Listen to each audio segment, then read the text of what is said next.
Olá meus amigos, sejam bem-vindos a mais um vídeo. Nesta série de Direito Processual Constitucional, nós vamos abordar alguns aspectos relevantes a este tema para que ele possa ser mais amplamente discutido aí, você ouvindo, eu aqui falando, nesse aspecto elementar do nosso direito, que é de fato o próprio direito constitucional. Bom, antes de falarmos de processo constitucional, é indispensável olharmos o aspecto histórico desse tema. Por quê? Porque hoje, quando nós observamos a nossa Constituição e encontramos mecanismos protetivos dos nossos próprios direitos, é preciso encontrar qual foi a origem desses direitos para que a gente possa compreender da forma mais adequada como é que a coisa processual constitucional, ou constitucional propriamente dita, ela funciona. Bom, hoje a gente conhece o controle de constitucionalidade. Sabemos que ele pode ser difuso ou concentrado. Neste vídeo, especificamente, eu quero falar para vocês sobre o controle difuso. Observando o aspecto histórico deste tema, lá em 1803, no caso Madison versus Marbury, nós começamos a perceber uma movimentação das pessoas responsáveis pelo julgamento, dos detentores da jurisdição, uma tendência, uma inclinação a fazer um controle de constitucionalidade que viria a trazer o que hoje nós conhecemos como a ação direta de inconstitucionalidade e a ação declaratória de constitucionalidade. A finalidade excepcional destes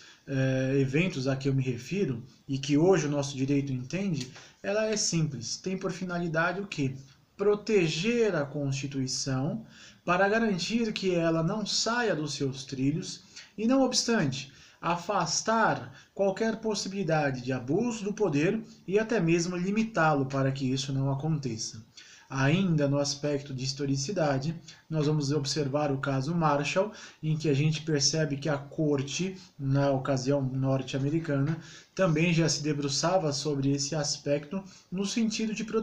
proteger um núcleo jurídico fundamental. Então,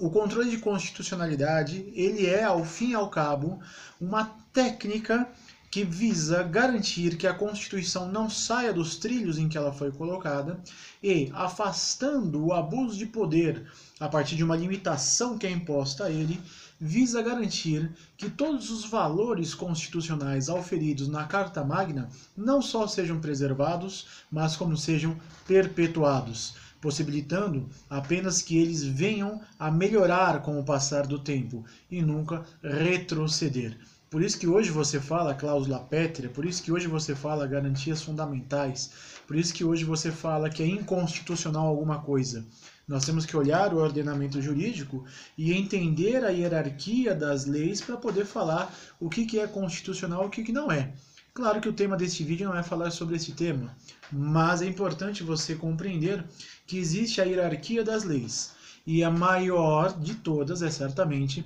a Constituição, que de fato não recebe o nome de lei, mas sim de Constituição. Então abaixo dela encontram-se todas as demais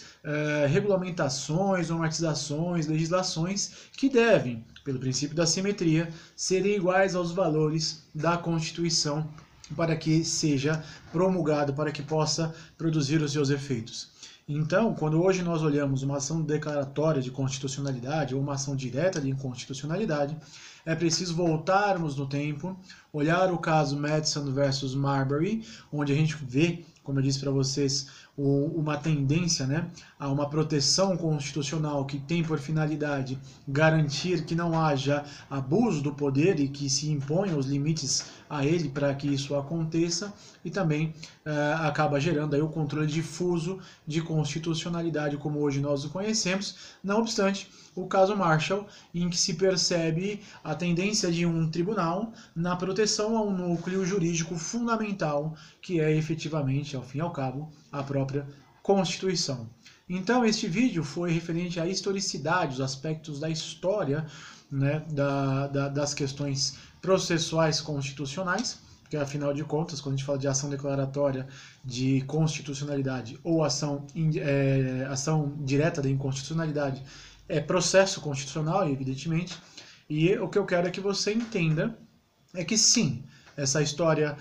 do Madison versus Marbury, do caso Marshall, enfim, viria a trazer o que hoje a gente entende no controle de constitucionalidade difuso, que tem por finalidade impor limites ao poder e evitar abusos e assegurando a proteção ao núcleo jurídico fundamental, que é, ao fim e ao cabo, a nossa Constituição. Afinal de contas, ela é o grande norte da bússola que é o ordenamento jurídico. Então, quando você olha para o direito, você vê direito civil, direito processual, você vê direito tributário, direito militar. Todos esses ramos do direito estão submetidos à imperatividade da Constituição, que é o elemento central e principal de qualquer ordenamento jurídico sistematizado, e como a nossa Constituição ela foi promulgada, ela é outro sim uma Constituição democrática, que visa responder ao anseio da sociedade, que clamava, à ocasião de 1988, por um país mais igualitário, por um país mais justo, por um país que não tivesse tribunais de exceções. A nossa Constituição ela é, ao fim e ao cabo, a manifestação de que nós temos no nosso ordenamento jurídico uma resposta democrática às questões que enfrentamos no passado, nos tribunais de exceção, nas violações das garantias fundamentais, enfim, a todo o totalitarismo que hoje, felizmente, no nosso país, a gente consegue se ver livre deles e com instrumentos jurídicos protetivos